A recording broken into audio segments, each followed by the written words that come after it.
Ok, chicos, aquí ya regresamos, ¿verdad? Les decía que iba a buscar un ejemplo de este tema para que ustedes por lo menos tuvieran la idea, ¿verdad? De cómo viene. Ok, por ejemplo, acá tenemos,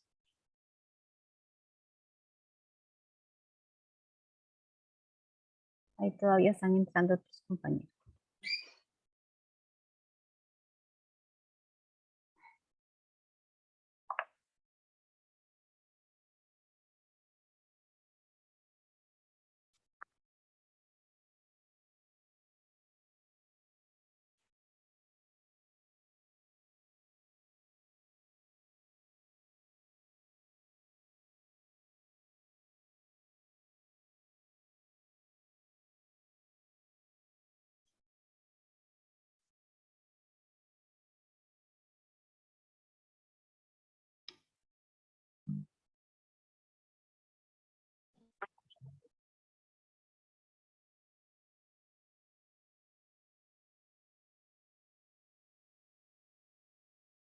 Ok, aquí tenemos, ¿verdad?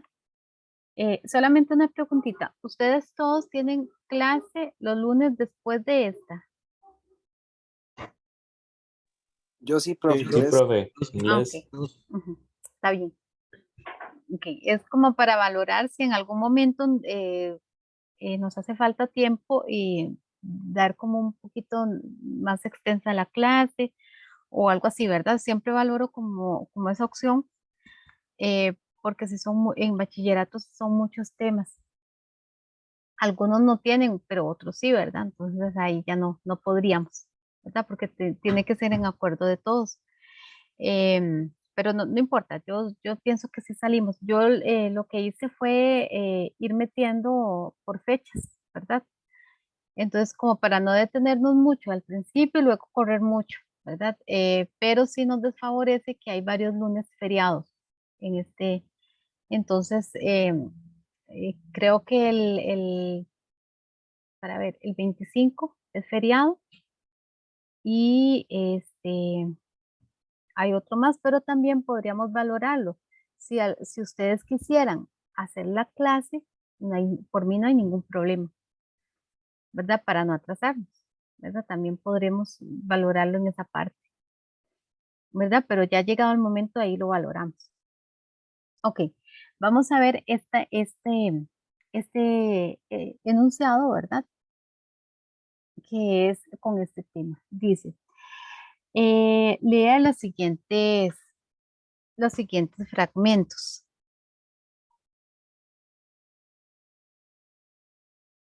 Dice, recordó en varias ocasiones, habido sentido, perdón, recordó en varias ocasiones, había sentido en la cama algún leve dolor, quizá producido por estar mal turbado, dolor que al levantarse había resultado ser solo fruto de la imaginación y tenía curiosidad por ver cómo se iban desvaneciendo paulatinamente sus fantasías de hoy. Ok, ahí nosotros tenemos que ir viendo, ¿verdad? ¿Qué tipo de narrador? Dice en el segundo párrafo, sé que me acusan de soberbia y tal vez de misantropía y tal vez de locura. Tales acusaciones que yo castigaré a su debido tiempo son irrisorias. Ok. Dice, ¿qué tipo de narrador predomina en los fragmentos anteriores? ¿Qué creen ustedes? Chicos, sí les voy a pedir un favor. Este examen está resuelto, pero no se dejen llevar por lo que, por la opción que está resuelta ahí, sino que traten ustedes de analizarlo, ¿verdad? Si es que sí es corresponde a la opción que está ahí marcada, está bien, pero traten de no dejarse llevar para que no, para que la idea es que les ayude a ir analizando cada pregunta, ¿verdad? Ok, ¿qué creen ustedes?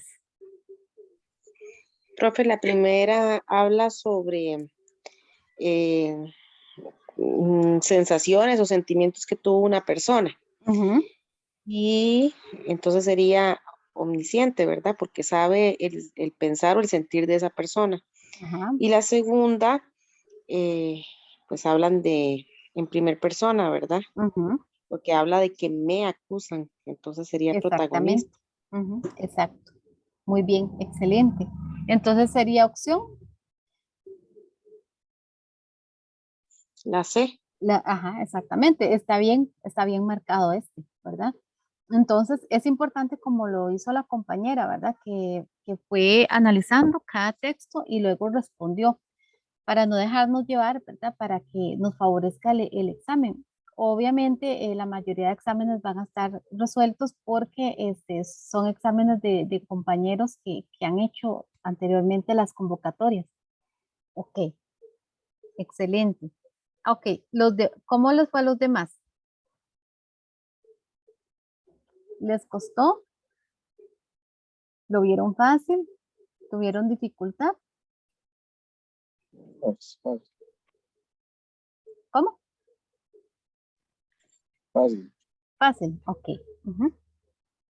Esto es importante porque recuerden que estos temas que para ustedes pueden ser fáciles son los temas que les pueden dar a ustedes los puntos, ¿verdad? Que tal vez viene más adelante, tal vez un tema con más complejidad.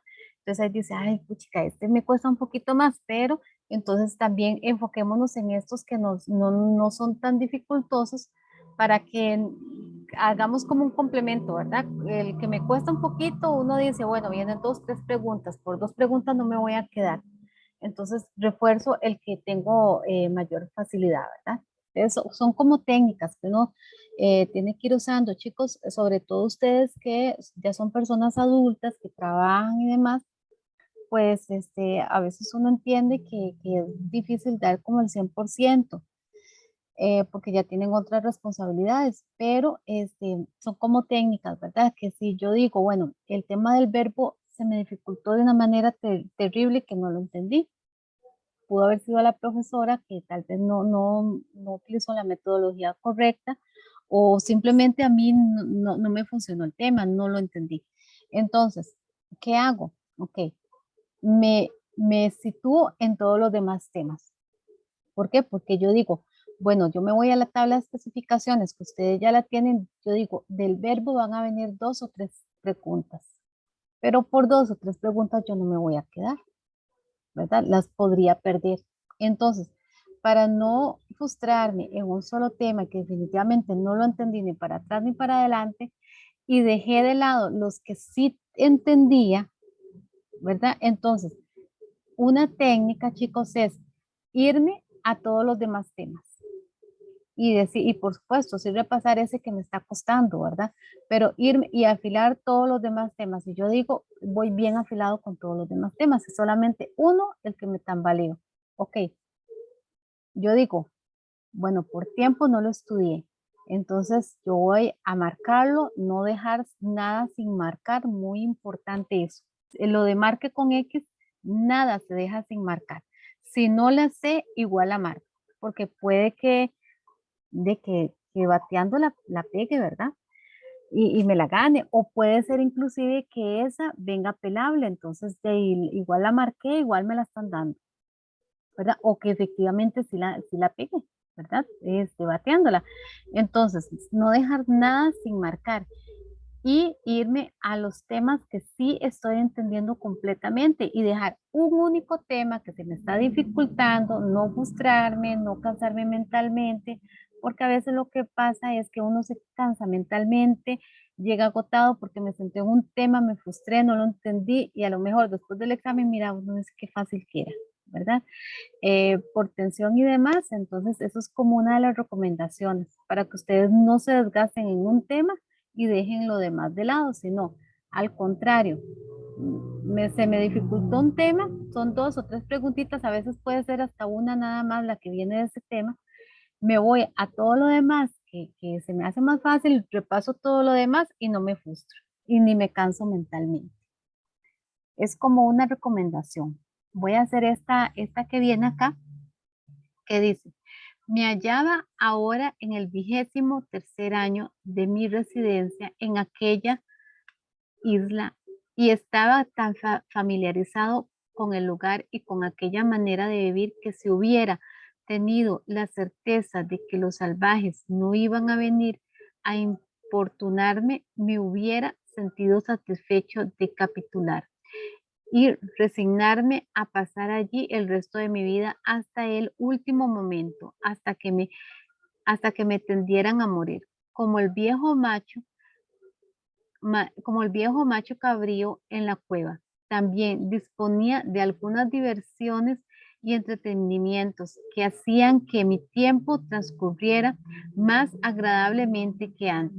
En primer lugar, había enseñado a mi Poli, como he señalado antes, a hablar y lo hacía con tanta familiaridad de que una forma tan clara y articulada que resultaba muy agradable de oír, vivió conmigo nada menos que 23 años. Mi perro fue un compañero muy agradable y cariñoso durante unos 16 años, luego murió de puro viejo. ¿Qué tipo de narrador predomina en el fragmento anterior? Vamos a ver la manera en que te lo están preguntando. Dice, protagonista, el personaje cuenta su propia historia. Omnisciente, el narrador sabe más que los personajes. Testigo, relata una historia en la que cumple un papel secundario. Omnisciente, el narrador conoce el mundo interior de los personajes. ¿Cuál creen ustedes? Creo que la A, Protagonista. La protagonista. ¿Por qué protagonista? porque está narrando su historia, hablando Ujú, de su compañero, del perro, de los años que vivió. exacto. Muy bien, ¿verdad? Está narrando su propia historia. Vean que acá, desde el momento que dice, me hallaba ahora en el 20º, ya se está incluyendo, ya eso nos está dando, esa primera parte del texto ya nos está dando información, ¿verdad? Sin embargo, yo continúo leyendo el texto, ¿verdad? Pero ya ahí, con solamente el primer renglón, ya nos está dando información, ¿verdad? Entonces, eso es importante, chicos. Ok.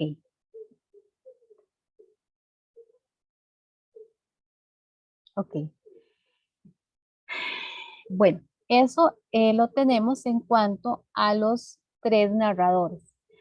Omnisciente, testigo omnisciente, testigo y protagonista, ¿verdad? Vamos a ver también los espacios, ¿verdad?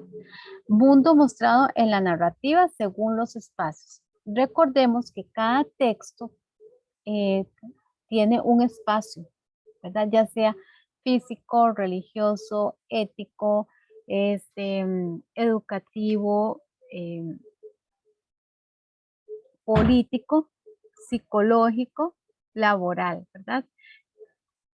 Estos textos son tomados de las mismas lecturas propuestas para ustedes, ¿verdad? Entonces, no es necesario que ustedes como que se lean todas las lecturas. Sin embargo, yo creo que mañana los voy a buscar y voy a fijarme en la tabla de especificaciones, en las lecturas, y creo que tengo resúmenes, ¿verdad? Ustedes pueden leer esos resúmenes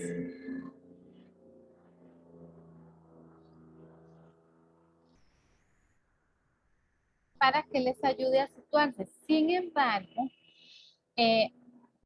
a ustedes no les van a preguntar nada directamente del texto. No les van a preguntar nada, sino van a tomar este tipo de preguntas de los contenidos, como de los tipos de narradores, de los tipos de espacios, del tipo de lenguaje, etcétera, etcétera, y van a ir metiendo los fragmentos ahí en esas preguntas. Por lo tanto, no es totalmente del texto en sí, o sea, qué pasó en tal texto, qué pasó en tal capítulo, con tal personaje, eso no. Entonces, como para que por ahí ustedes estén tranquilos. Sin embargo, como les digo, mañana voy a comprometerme mañana, yo sí los tengo, pero lo que tengo que hacer es fijarme si son exactamente los que vienen para ustedes, ¿verdad? Okay, y se los envío, ¿verdad? Para que ahí los tengan. Entonces dice que el espacio físico. El espacio físico se refiere al sitio o lugar donde se desarrollan los hechos del texto literario. Un ejemplo, chicos, acá en el espacio físico es una descripción de dónde se está dando la escena, ¿verdad? Ya puede ser en una playa, puede ser en una montaña, puede ser en una casa, etcétera, ¿verdad? Nos va a describir dónde, ¿verdad? Precisamente como su palabra lo dice, es físicamente dónde se está dando esa escena. Y vamos a ver este ejemplo. Dice, doña Anacleta dicen que escondió a Morazán en una cueva así negra, seguramente grande, con pedruscos enormes, en el corazón de una montaña, porque las montañas tienen corazón. De eso estoy segura. De lo que estoy segura es de conocer a doña Anacleta y mucho menos a Morazán. La cueva designadamente está entre Ríos y no en Guanacaste. Vamos a ver. ¿Qué me está describiendo ahí, chicos? De la La cueva ubicación del lugar. Una cueva. ¿Y dónde está situada? entre ríos, Tres Ríos. ¿Pero dónde está situada? Antes de Tres Ríos, ¿dónde decía que estaba situada esa cueva? Guanacaste. No, pero ¿dónde más? Ahí había una palabra. ¿En el corazón En de el dónde? corazón de la montaña. En el corazón de la montaña. Entonces vean que ahí el espacio que predomina es el espacio físico. No me está hablando de sentimientos, no me está hablando de cosas religiosas, no me está hablando de cosas educativas. ¿De qué es lo que me está hablando? Del espacio físico que se da ahí en esa escena.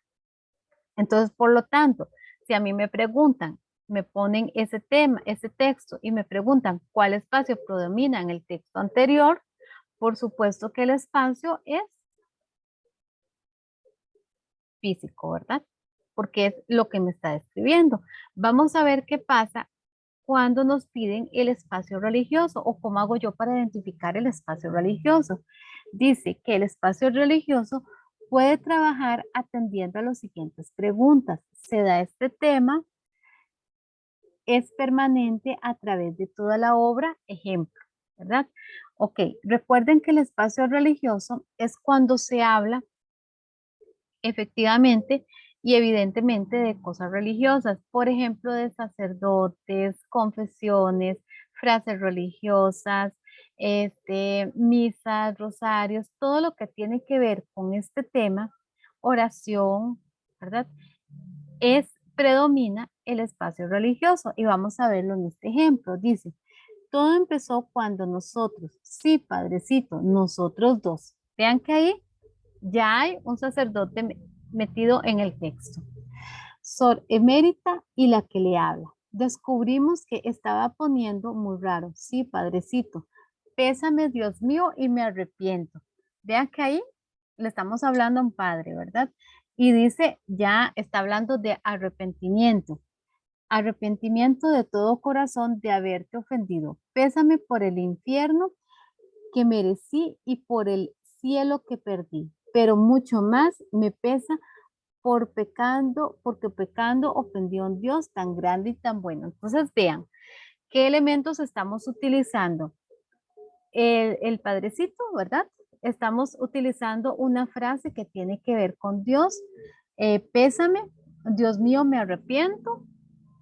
Y al final me estoy hablando o me están hablando del infierno, del cielo, me están hablando de lo mucho que pude ofender a Dios, ¿verdad? Con lo que hice, ¿verdad? Ok, entonces, si la pregunta se da este tema, ¿es permanente en toda la obra? Por ejemplo, en este fragmento sí es permanente en toda la obra, en todo el fragmento, en los 4 o 5 renglones que hay, habla de la parte religiosa, ¿verdad? Entonces, si a mí me preguntan qué espacio predomina en el fragmento anterior, ¿cuál es el espacio que predomina? Religioso. El religioso. Ajá. Vamos a ver con el moral. Dice, ético o moral, ¿verdad? Este aspecto se deduce de la actitud, la conducta, las acciones de cada personaje, ¿verdad? Recuerden que lo ético es como yo me comporte. Por ejemplo, si hoy yo les mando a decir, se me fue el internet, se me fue la luz, obviamente ustedes no saben si es cierto o es mentira. Entonces yo digo, no, no les voy a dar clases, si no se dan cuenta. Eso es ético mío. No, profe. No, porque es mentira, ¿verdad? Ya si fuese verdad, pues ya no se puede hacer nada, ¿verdad? Pero y esa es mi conducta. ¿Cómo es mi conducta? O sea, tiene que ver con la moral, ¿verdad? Como yo me comporte en mi trabajo, en mi vida personal también, porque no solamente en mi trabajo, en mi vida personal, lo que yo pueda hacer que daña a otras personas, etcétera, ¿verdad? Todo eso es lo que tiene que ver con la parte ética. Y vamos a ver el ejemplo. Entonces dice, bueno, vamos a leer primero el concepto. Este aspecto se deduce de la actitud, la conducta y las acciones de cada personaje. Hay que observar si lo ético es tema fundamental en la obra o si es secundario o si se trata, o si no se trata. Son juicios sobre lo correcto y lo incorrecto, ¿verdad? Sobre lo que yo puedo hacer de forma correcta o lo que puedo hacer de forma incorrecta. Y vamos a ver el ejemplo. O envidia de infinitos males, que carcome las virtudes, todos los vicios. Sancho, traen un no sé qué de deleite consigo, pero la envidia no trae sino disgustos, rencores y rabias. Ok, el ejemplo de qué está hablando.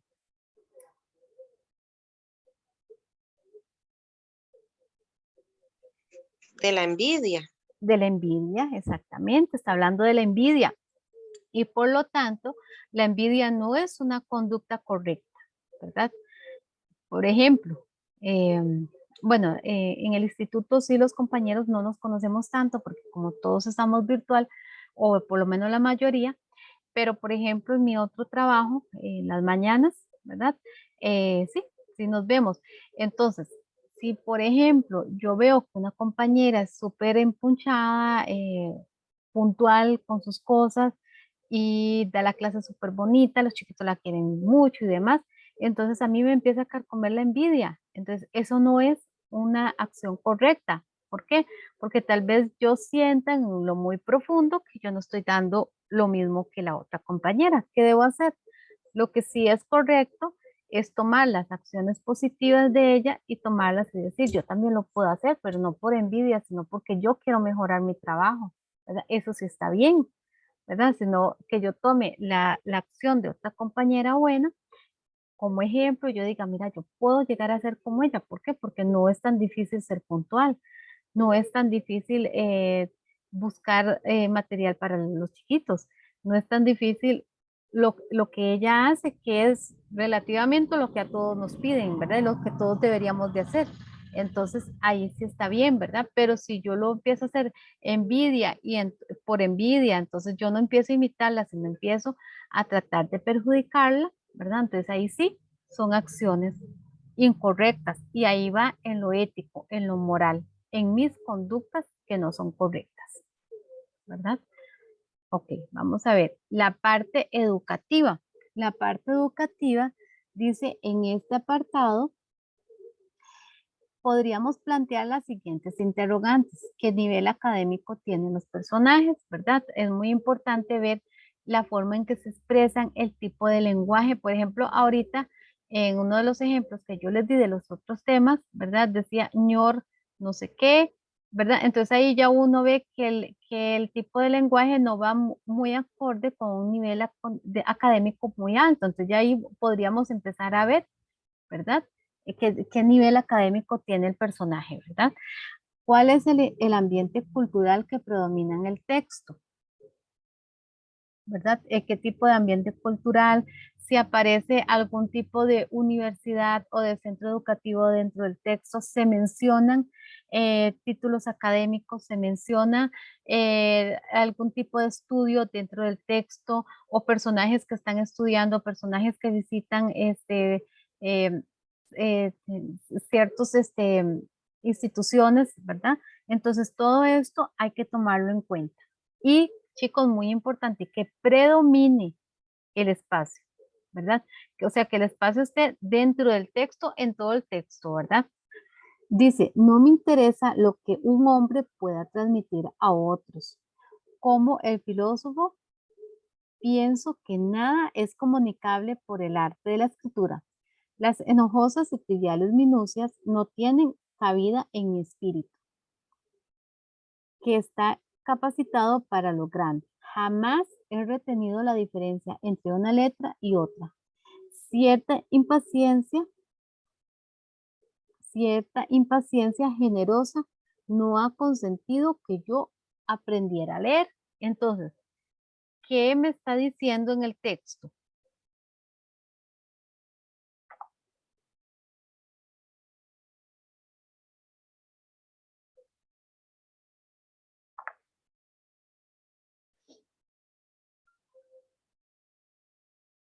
Vamos a ver, ¿qué me está diciendo? Pueden analizarlo.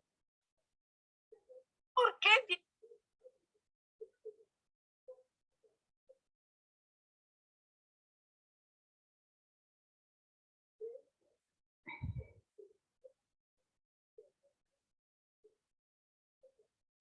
Profe, yo entiendo que él está hablando sobre que ¿Ah? aunque él no sabe leer, ¿verdad? Es una persona que no sabe leer, Ujú. este, em, él lo que dice es que él piensa que nada es comunicable por el arte de la escritura. O sea, Exactamente. me da a entender que él prefiere, o sea, que él para expresar lo que quiere decir lo puede decir perfectamente hablando, no escribiendo. Exactamente, entonces vean que aquí el personaje tiene un nivel académico un poquito bajito, ¿verdad? Porque dice, eh, cierta impaciencia generosa no ha consentido que yo aprendiera a leer, ¿verdad? O sea, él dice que hay algo, ¿verdad? Que no quiso que él aprendiera a leer, ¿verdad? Ok, pero él tampoco cree en que una persona pueda enseñar a otra de forma, en escritura, ¿verdad? Ok, entonces, vean que todo el espacio habla de aprendizaje, ¿verdad? Sea cierto lo que el Señor dice o no, es un espacio educativo, ¿verdad? El punto de vista, es el punto de vista del Señor, ¿verdad? Entonces, por lo tanto, el espacio es Educativo. educativo. Ujú.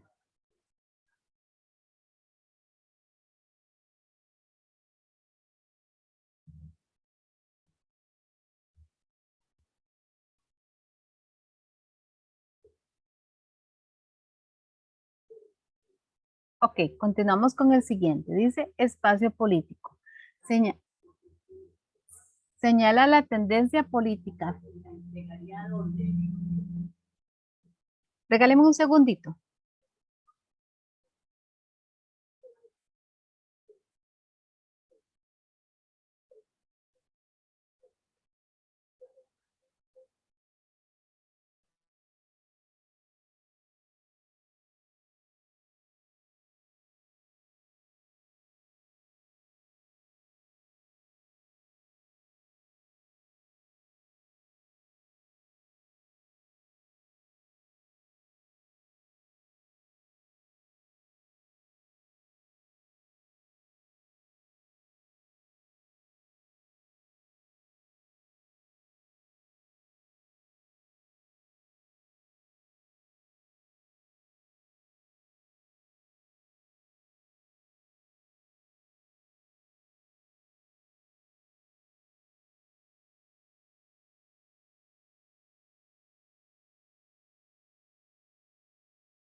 Ahora sí, chicos, disculpen.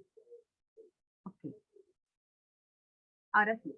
El político dice que señala la tendencia política, filosófica del partido gobernante en el lugar de la obra, tipos de gobierno, democracia, tiranía, militarismo, votaciones, campaña, etcétera. Cuando un texto les habla a ustedes de todo esto, ¿verdad? De alguna de estas características, de alguno de estos puntos, tiene que ver con la parte política o el espacio político.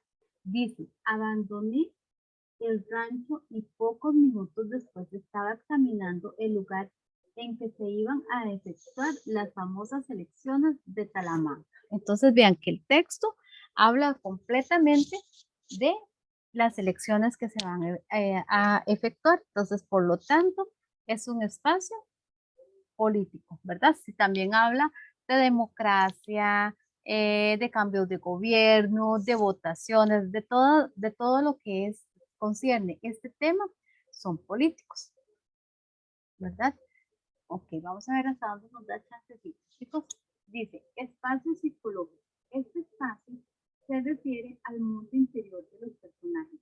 Se estudia todo lo relacionado a conflictos internos, emociones, sentimientos, dudas, triunfos, fracasos, temores, obsesiones, esperanzas, anhelos, propósitos. Se puede afirmar que este espacio se encuentra en todos los textos literarios, ya que son demasiados los escritores que se valen de la psicología de los personajes en sus textos.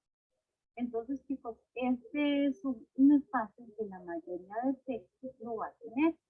Sin embargo, en el fragmento que ustedes les ponen, ustedes tienen que ver cuál es el espacio que predomina. Por ejemplo, los espacios que hemos visto anteriormente o en los fragmentos que hemos visto anteriormente, el espacio que predomina, por ejemplo, en este, ¿verdad? En el educativo, era lo educativo, ¿verdad? No nos hablaba tanto de sentimientos, porque vamos a leer el, el texto, el trozo pequeñito, ¿verdad?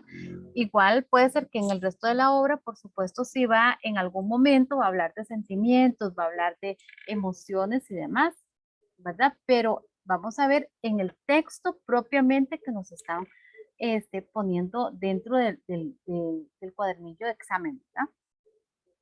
Ok, y vean el ejemplo, dice, el sábado la impaciencia la despertó, la impaciencia, no la inquietud, y el singular alivio de estar en aquel día, por fin. Ya no tenía que tramar y que imaginar dentro de algunas horas alcanzaría la simplicidad de los hechos. Vamos a ver, en ese, ¿cuál es el que está predominando? La impaciencia. La impaciencia, por lo tanto, la impaciencia, ¿qué es? Un estado psicológico.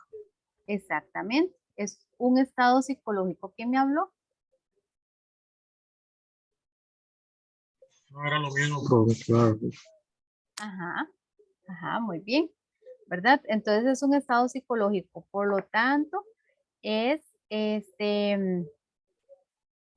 tenemos que predomina el espacio psicológico, ¿verdad? En este caso, ¿verdad? También puede hablar de otros sentimientos, inclusive, de temores, de miedos, ¿verdad?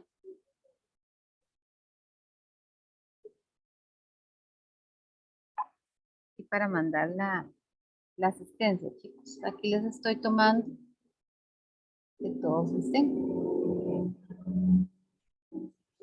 Ok.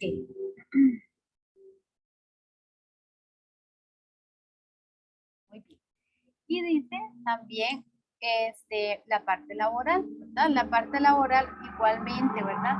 Que hable de referencia al trabajo, a cualquiera que sea, a las condiciones en las que los trabajadores se desenvuelven, si son apropiadas o si no lo son, horarios, qué pasa dentro de esto, qué trabajo desempeño, todo lo que tenga que ver con este tema. Dice, cuando regreso al mediodía a la fonda para pasar el limpio los pedidos, están sentados muy tranquilos despachando el desayuno. Pero si yo, como el jefe que me ha tocado, pretendiese ser igual que ellos, sería despedido en breve. Entonces vean que ahí él está haciendo una comparación, ¿verdad? Está diciendo, uy, yo con ese jefe rapidito, ¿verdad? Me hubiera despedido, ¿verdad? Yo no podría hacer lo mismo que están haciendo ellos, ¿verdad? Entonces vean que está tratando propiamente del área laboral. Y vamos a ver en la parte social, ¿verdad? Aspectos de la sociedad, bailes, fiestas, cumpleaños, reuniones, bodas, todo lo que tiene que ver con eventos y estas cosas. Que hay distinción entre clases sociales altas y bajas, ¿verdad? A veces son muy marcadas esas clases sociales, elementos o personajes determinados en cierto contexto. Ejemplo, el Pipa me lo contó todo. Yo al principio no lo entendí porque no sabía de lo que era un amante. Y él me dijo que era una vieja que los viejos tenían cuando ya están aburridos de sus esposas. Entonces, vean que acá predomina, ¿verdad? La parte social, ¿verdad? Esa parte de comunicación entre las personas, de relaciones entre las personas. Igual si nos hablara tal vez de algún evento, de alguna fiesta, ¿verdad? Se refiere propiamente a la parte social. Y vamos a ver, la parte económica es el que habla de las finanzas de los personajes, sean pocas o cuantiosas. Ejemplo, desde el primer día el padre informó a la familia de la situación real económica familiar, a las posibilidades que les deparaba el porvenir. Con alguna frecuencia se levantaba de la mesa para buscar en su pequeña caja fuerte, sustraída de la quiebra 5 días antes, algún papel o libreta de anotación. Ok, entonces vean que acá también en el texto, ¿qué predomina?